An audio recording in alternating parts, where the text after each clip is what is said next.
Hello guys, welcome to my channel. So guys, আশা করি তোমরা সবাই ভালো আছো, আমিও খুব ভালো আছি।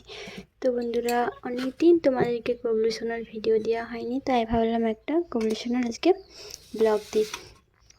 তো দেখতেই পাচ্ছ, এখানে আমি আমার গবলু সোনার জন্য খাবার রেডি করে দিয়েছি। আর এদিকে ও ঘুম থেকে উঠে গেছে, দিয়ে এখানে বসে আছে স্নান করবে বলে। তো দেখতেই পাচ্ছ, তো শীতে তো সবাই অনেক কিছু ব্যবহার করে। তো আমার গবলু সোনার জন্য আমি একটা বডি অয়েল এনেছি, দেখতেই পাচ্ছ। আর এখানে আছে একটা নিভিয়া সপ আর একটা লিপ বাম। তো আমার গবলু সোনার জন্য আমি এগুলো আনা করেছি। তো দেখতেই পাচ্ছ, এখানে ওরা আমি খাবার আর জল রেডি করে দিয়েছি, আর এদিকেও স্নান করবে।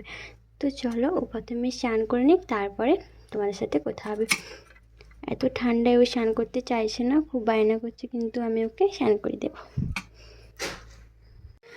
তো হাই বন্ধুরা, তোমরা অনেকেই জানো আমি আমার গবলুকে শীতকালে সকাল করে স্নান করাই না, কারণ দুপুরবেলায় করাই। তো দেখতেই পাচ্ছ, ওকে আমি একটু হালকা করে গরম জল করেছি, তারপর ওকে আমি স্নান করে দিচ্ছি।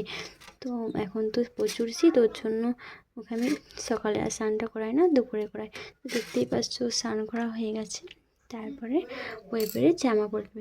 তো জামাটা পরে নিই দাঁড়া।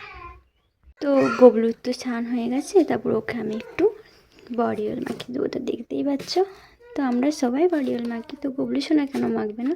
তোর জন্য আমি গবলুর জন্য বডি অয়েল আনা করেছি।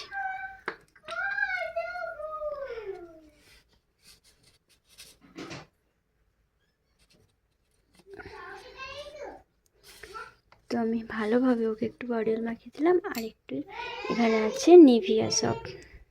তো দেখতেই পাচ্ছ, এখানে আছে নিভিয়া সপ।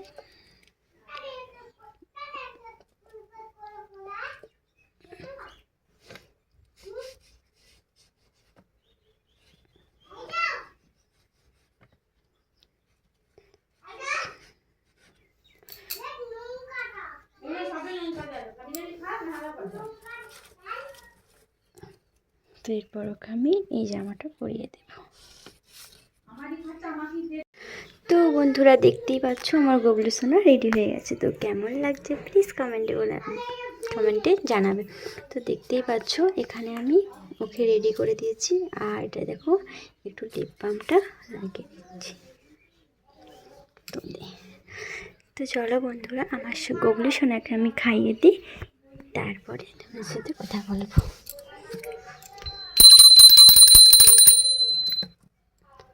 তো এখানে যে মিষ্টি নিয়েছি, ওকে একটু মিষ্টি খাইয়ে দেবো।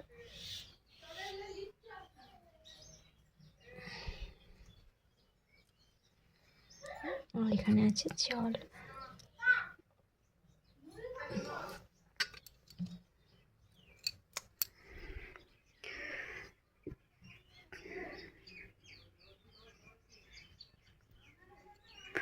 তো বন্ধুরা, এই ব্লগটা আমি এখানেই শেষ করছি। তো ভিডিওটা ভালো লাগলে লাইক, কমেন্ট, শেয়ার করবে। বাই বন্ধুরা। আর আমার গবলু সোনাকে কেমন লাগছে প্লিজ কমেন্টে জানাবে।